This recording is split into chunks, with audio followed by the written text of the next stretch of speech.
Hello বন্ধুরা, সবাইকে good morning. তো সকাল সকাল দেখো স্নান করে নিয়েছি, আজ কিন্তু নীলষষ্ঠী।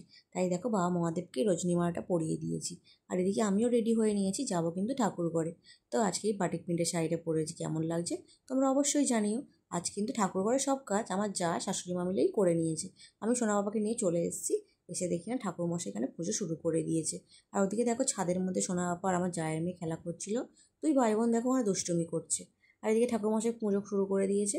তো মন্ত্র বলছিল, এখানে আমরা শাঁখ-কাঁসা বাজাচ্ছিলাম। আর এই দেখো মাটির প্রদীপগুলো কত সুন্দরভাবে শুকিয়ে গেছে। আজকে কিন্তু এই মাটির প্রদীপ দিয়েই কিন্তু আমরা নীলষষ্ঠী করব। তো তারপরে কিন্তু বাবার মাথায় আমরা এক এক করে জল ঢেলে নিলাম সবাই মিলে। দেখো ওং নমঃ শিবায়, ওং নমঃ শিবায়, ওং নমঃ শিবায় বলতে বলতে তারপরে কিন্তু দেখো বাবাকে কত সুন্দর লাগছে, ফুলের মালাগুলো সবাই মিলে আমরা দিয়েছি। আর এদিকে দেখো যে প্রদীপগুলো তৈরি করেছিল সেইগুলোও কিন্তু জ্বালিয়ে নিয়েছি। আর শোনো আবার দুষ্টুমি করছিল। আর সব ঠাকুরগুলোকে দেখো কত সুন্দর লাগছে। তারপর ঠাকুরমশাই কিন্তু আরতি করা শুরু করে দিয়েছে। এই দেখো, তোমরা কিন্তু কারা কারা নীলষষ্ঠী করো অবশ্যই কিন্তু কমেন্ট করে জানিও। আমরা কিন্তু সবাই আজকে নীলষষ্ঠী করেছি, মানে নীলের বাতি করেছি। তারপরে কিন্তু ঠাকুরমশাই চলে গেছে। এই দেখো আমাদের পুজো প্রায় কমপ্লিট। তো ভিডিও কেমন লাগলো অবশ্যই জানিও। দেখা হচ্ছে নেক্সট শর্টসে। টাটা।